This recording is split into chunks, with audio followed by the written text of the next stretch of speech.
Well, hello everyone. Welcome to week 7 of season 3 of Formula G. My name is Zotomo, and I'm joined as always by Calamity. How are you? Hello, I'm doing good. How are you? I'm doing great. Yeah, really excited to talk about Bulgaria and our sprint race in Sofia. Really interesting locations and results. So let's just jump right into these and take a look at round number 1. We were in sort of the south central part of the country, just kind of southeast of Plovdiv, off the 58. And we did have a town name perfectly for us in view of the starting location. Yes, the town of Moldava. At yeah, you say at which is right, not at whose. Yeah, Um, which at which town entrance you basically started. Yeah, as you said, just going about 500, maybe 600 meters to the west led you to a national road. Um, on which you found some signs to smaller towns in the vicinity, but going, I don't remember which direction actually, but if you just followed that road a bit, you probably found some better signs that told you exactly where you are. I think I found an advertisement that told me, hey, Plovdiv, uh, and not an actual like road sign. But yeah, still plenty of information usually on a major road, even if it sometimes doesn't look like there would be in Bulgaria, because there are quite a lot of like relatively straight long highways that lead through the middle of nowhere. But this one had some information for you. very nice. Round 2 saw us in the mountains, a bit further southwest of where we were in round number 1, right near the border. Yeah, plenty of town names, but very small roads, and probably geography was the biggest hint here about where to search for those names. Yeah, relatively mountainous slash hilly area. So you can exclude quite a bit of the country there already.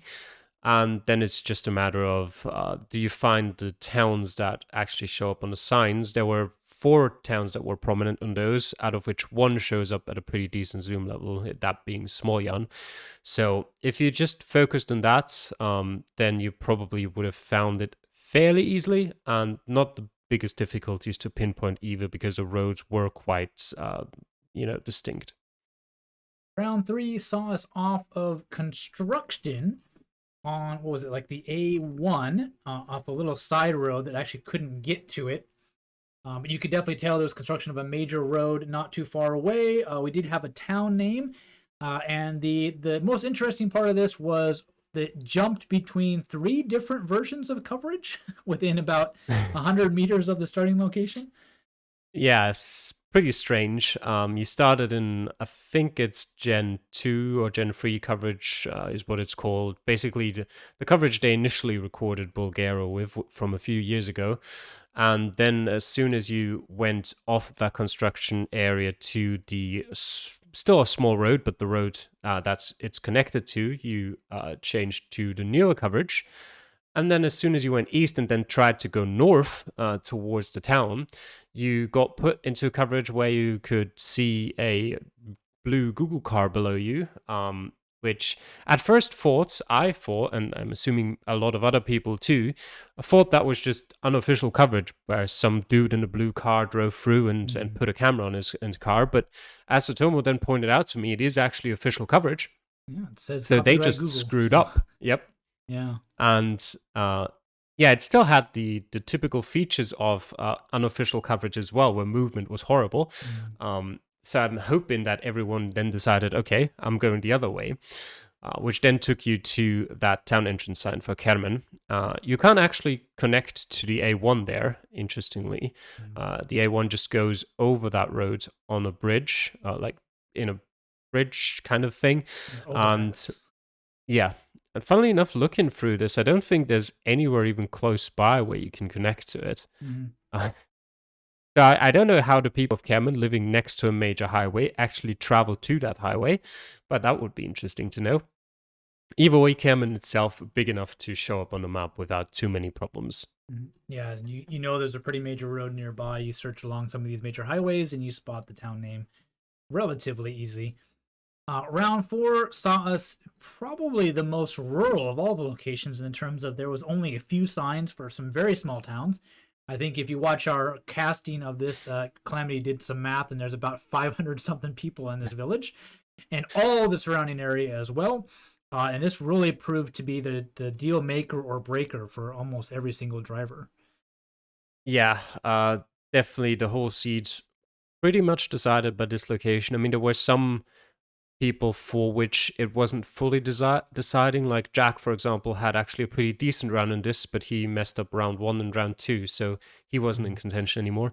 But for most people, it was this round that decided whether they'd get any points or not. And yeah, as you said, there was not really any information anywhere other than those few smaller signs to smaller towns, because I don't think it was even possible, unless you were really hurrying and had a good internet connection, to Yeah, actually make it to a main road. yeah, we were Um, pretty far. I think it might even have then been, you would have to pick the right direction the first yes, time and not make any that's for mistakes. sure. Yeah. Yeah, I think if you travel south and then east through Hitrino onto the 7, you probably could have made it there. But even then, we've seen like in round one where you make it to the highway and there's still no good signs until you Yeah. travel a bit further. So it might have just been even more frustrating. Mhm. But yeah, not a lot of good rounds there. Yeah, and then finally round 5 saw us not too far from the Danube and the northern border between Bulgaria and Romania. And this was by far the nicest round. Big town names, road numbers, and a nice intersection not too far away to help you pinpoint this one. But a lot of people didn't take it a whole lot seriously. They just kind of said, "Oh, I'm here roughly," and threw down their pin and just got the game over with because after round 4, it wasn't going to make a whole lot of difference. Yeah, it'd actually be interesting to look at it. Let me have like 1 second to check that, but I don't think that round made a difference anywhere at all. Don't think people were close enough together for that Yeah, to matter. lots of drivers spending a minute or less on the Yeah, round, pretty much, and getting 4-9 something. So like, oh, easy, find the location, and then just okay, it's good enough. I yeah, don't need to pinpoint. So you're essentially spawned looking at a sign, or well, not looking at it, but very close to a sign that gave you the distance and the road to Pleven and to Veliko Tarnovo, and then to Nikopol to the north as well. And then you were also just next to an intersection with a road going east and a distance to a town over there. So overall, just a very easy round, and most people didn't take longer than at most like a minute and a bit, maybe 2 minutes. okay, well, let's look at the standings then after that race. And Orpheus is the one who takes top spot. So finally returning to the podium spot there after a bit of an absence. Mr. Blue also in his adopted home country. Unfortunately, had 2 rounds where he was just not able to pinpoint. Means he comes in second. Hitsuniko with his first podium of the season in a surprise third place finish. And then a big batch of Americans, believe it or not. Calamity, the only one able to break into the top 10, who isn't an American and below that fourth place position. But you can definitely see here with the drop off quite quickly how bad that round 4 really hurt everyone. And yeah, the big talking point of today probably is Boxa played the entire seed in what was like a minute and 45 seconds, 48 seconds. And yeah, so not sure what happened there. Ran out of time during the week, didn't have time to practice. Wanted a good position for next week's sprint race because he knew Manchester might be a bit tricky and got a nice lead. Maybe you can take a bit of a break, Calamity. Yeah, I think it's just a combination of a couple of things where he just didn't have the time to play, but also, if you don't play, you actually end up on the back of the grid for Yeah. the next week's sprint race. So he just quickly clicked through it just so he could take Manchester from pole position, and, maybe he's got more time for that because he did actually play Sofia, interestingly enough. Yeah. So maybe he played that early in the week when he still had more time, something like that, and wanted to wait for Bulgaria, and then something came up and he just couldn't anymore. But either way, yeah, with his current position in the table, not too much of a difference. And looking at his result for the sprint race as well later on, probably not even that costly of a week for him. Yeah, his teammate Barry Fisher Bear in fourth position there. So Oberhausen still picking up quite a few points despite Boxa being way down the pecking order. Well, let's take a look at Sofia then next for our sprint race. All 5 locations were the same for the drivers as always, and they're in different order though. This is the order you had them in, Calamity, if you can remember that. So round 1 saw us start on the east side of town, just kind of south of the major train line running through town. And as always, I have no memories of most of these locations. I do remember some of them, the ones that stood out to me. Round 1 is not one of those, so I actually do not remember at all what I found. Just a general thing that I noticed was that in the first 3 rounds, I found not a single street sign that gave me a road name. Not a single one. And then in rounds 4 and 5, they were everywhere. So I don't know if it's just the western part of Sofia or the southwestern part that's got street names, or if I just got really unlucky in the first 3 rounds to not find any. That's what happened. Round 1, I think, was probably one of the easiest rounds for everyone. You got a lot of train tracks to your east, and you spawn at a pretty major junction. So even though I can't actually remember what made me find it in the end, I can only assume it might have been, well, something actually. Now that I look at it, I definitely didn't go east, so I just can't tell you what I found. Yeah, I mean it's a nice big intersection. You've got a tram line going through it. You've got train tracks to your kind of north, northwest, northeast. You know, you can probably pick out, just search along those train lines for something that looks like a major intersection like that fits, and then it's pretty obvious where that is if you're following that train line. Yeah, I'm pretty sure. I'm pretty sure I went south and followed the tram lines and something like that. Yeah, south was a couple of major points of interest in a big park you could have maybe hit if you went to the west or to the south. Round 2 saw us across town, right next to a pretty nice park, in a little bit of a corner, which meant easy to pinpoint if you were able to even find the location at all. But yeah, tucked in against a pretty major West Park, aptly named. Yeah, West Park. You kind of spawn in a residential area where it kind of looked like, well, there's not going to be anything here.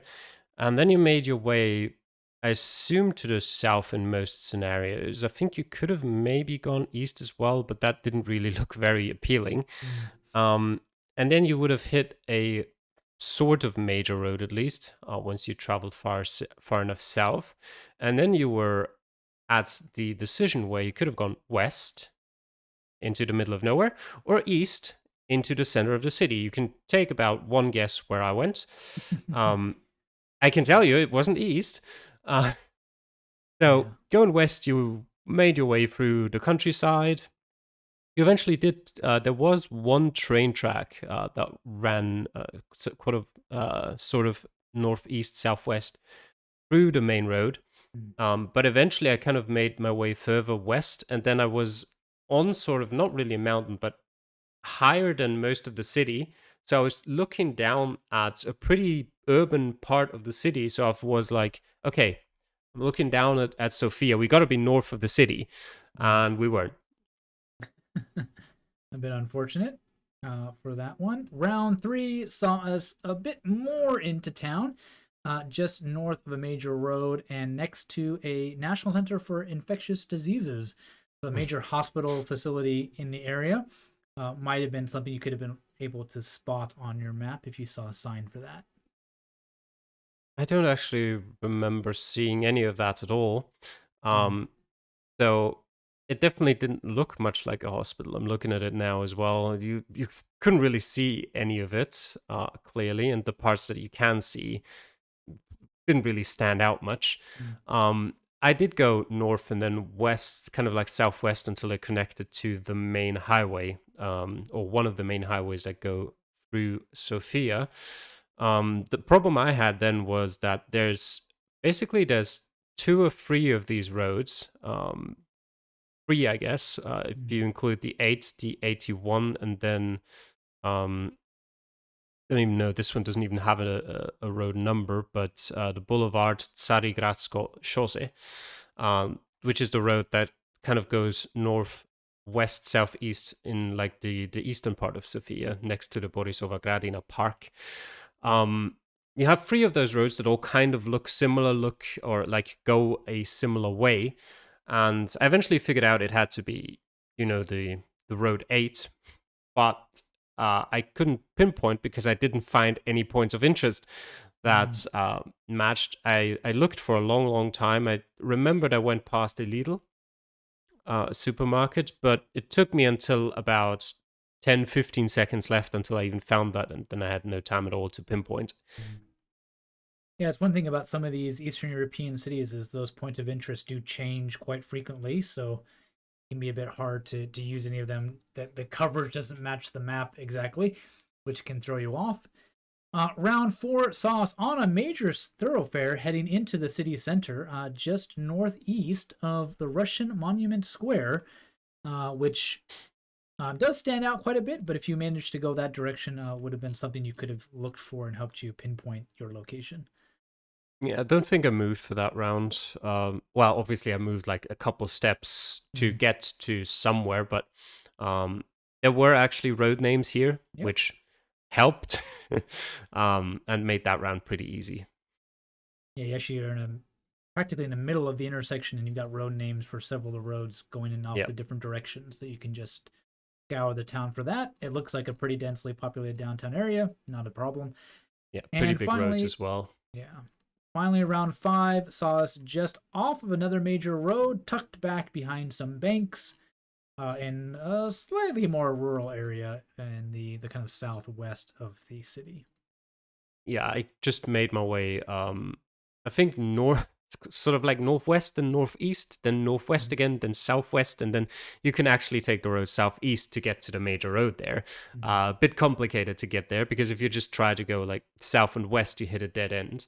I think it might be possible to jump across coverages there to get to Mhm. the road there too, but yeah, I never managed to do it. But then you meet the Boulevard Bulgaria, which isn't quite as big as you might think with the name that it has, but still big enough to find on the map without too many problems after a bit of searching. But yeah, when I saw this location come up in the draw, it was really cool because I was like, oh, this is Soviet architecture. These massive apartment complexes all crammed next to each other in the area. So this will be a fun one to play and take a look at. Yeah, so that's our locations for Sofia. A bit tricky, some downtown locations as well as some on the outskirts and the suburbs. Might have proved to be a bit tricky for quite a few of our drivers, but not for our usual Boxa, Mr. Blue, Pookie, and Max all getting a perfect game. It's nice to see Max finally having a decent game.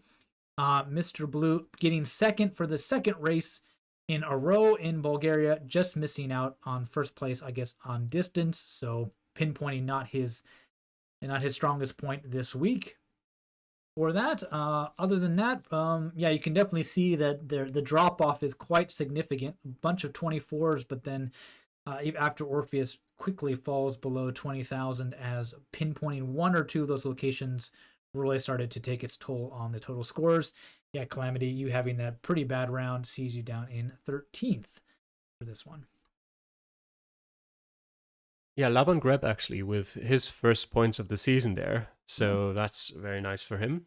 And funny as well is that during the first 5 weeks, Pluki only got points in the feature races, and since then he's only got points in the sprint races.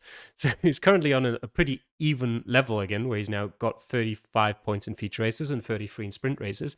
But he really doesn't seem to like getting points in both maps in any given week.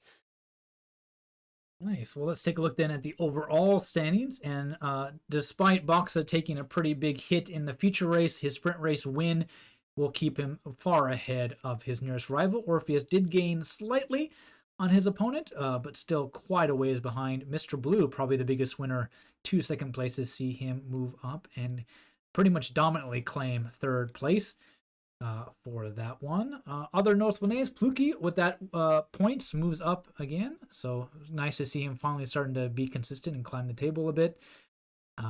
Yeah, and Long Grab, yeah, you said getting his first points, but he's still way down there in 22nd after that. But yeah, still pretty close though. The bottom half of the table, pretty scrunched up there around that 30 to 40 point mark, Calamity.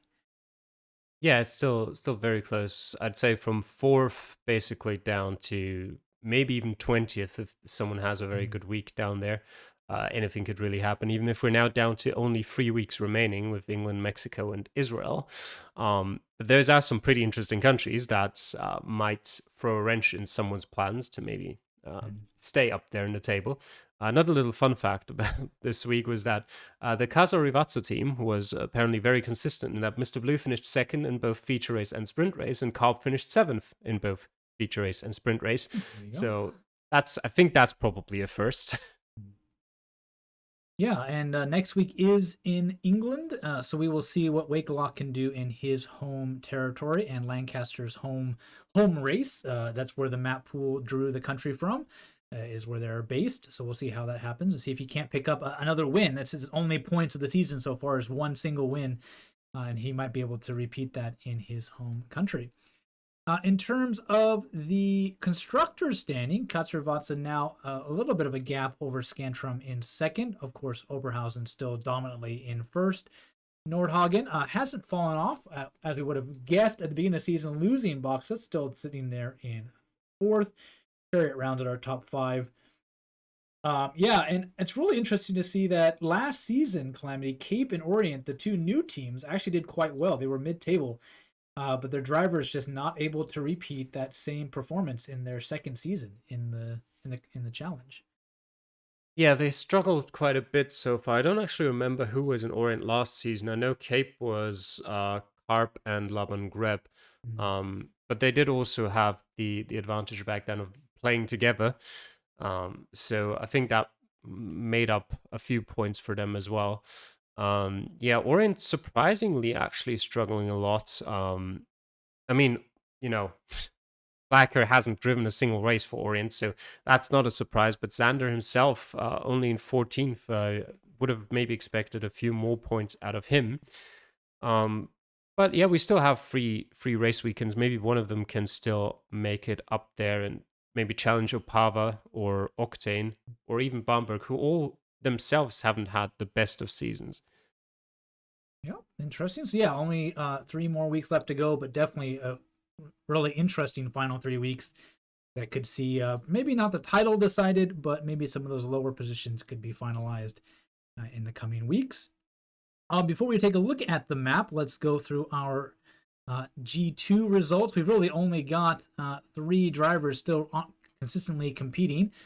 Ankau, Renata, and Ankemp. And this time it was Ankau on top. It's really interesting to see how those two really keep jumping back and forth between those wins, but always using the top two. On Ankemp able to put up some scores, but never really able to take anything off of either one of them. And Ben just kind of in and out of the play as he seems to fit. So we see them all over 100 points now, with Ben on 70. And it's really going to look like a battle between Renata and Ankau about who will take the title for Formula G2 and have the best shot at being signed by one of our teams for next season in Formula G. Yeah, so let's finish up then with our map, and it is England. It is worth noting that this is not the entirety of the UK. This is an England-only map made by Danny Ward. Average score of just under 15,000. It's been played almost 10,000 times. It is a polygon map, so plenty of locations, almost 200 likes, and we are in Manchester in the north for our sprint race, which Calamity was telling me in the pre-show that it has very interesting city limits. So yeah, Calamity, England, of course, English, lots of signs, but also very rural, and you can be stuck in the middle of nowhere. Yes, absolutely. There are quite a lot of areas in England where it can definitely take you a long time to get to anywhere that's not the middle of nowhere. And as such, there will only be signs for other towns in the middle of nowhere. So I personally, I still don't know what you do in such a situation. If you just need to learn where those towns are, or if there's anything else that you can maybe help yourself with. So I'm just gonna hope that those locations won't be in here. I think in general, England isn't the most difficult country if you don't get any locations in the middle of nowhere. Usually at least on the highways, you've and sort of the national roads, you're pretty likely to find signs that tell you which numbered road you are close to or on. And also, uh, those roads are quite well organized. Not all of them, but you can generally tell based on the first digit which sort of region of the country you're in. Then it becomes a bit more difficult to tell, okay, in this region, where am I? And it's quite frequent that you're looking for one specific road and you just can't find it, and you keep looking and you still don't find it. But you're probably not too far off considering you know the right area. Yeah. Yeah, so it'll be interesting to see how drivers do in that. Manchester as a sprint race city, Calamity. Also very interesting, because it's actually got city limits that I did not think made any sense. But basically, it's a pretty thin. It's a pretty thin city that extends quite far to the north and the south, basically all the way to Rochdale to the north and all the way to Macclesfield to the south. And in terms of west-east, barely even covers the city center. So yeah, it could be a very interesting sprint city to play if we get locations that are making use of that size. If we don't, I guess you just got to look around and find big roads and then find the big roads on the map. Mm-hmm. Yeah, pretty much like any other city. It's not too bad. There's kind of sort of ring roads around the city, which can be good points of reference to make. And of course, there are a few very famous things in the country, and not in the country, in the city. A couple football stadiums, football museum, all that kind of stuff. So that might be something to catch. There is a river, so we're back to a river through a major city again. That's kind of, if you're in the downtown area, it's sort of to your west and north. But if we're further out in one of the weird suburbs, as Calamity mentioned, we might not even see that river at all. So, yeah, well, good luck to all the drivers, and we will see you all next week. Take care. Bye.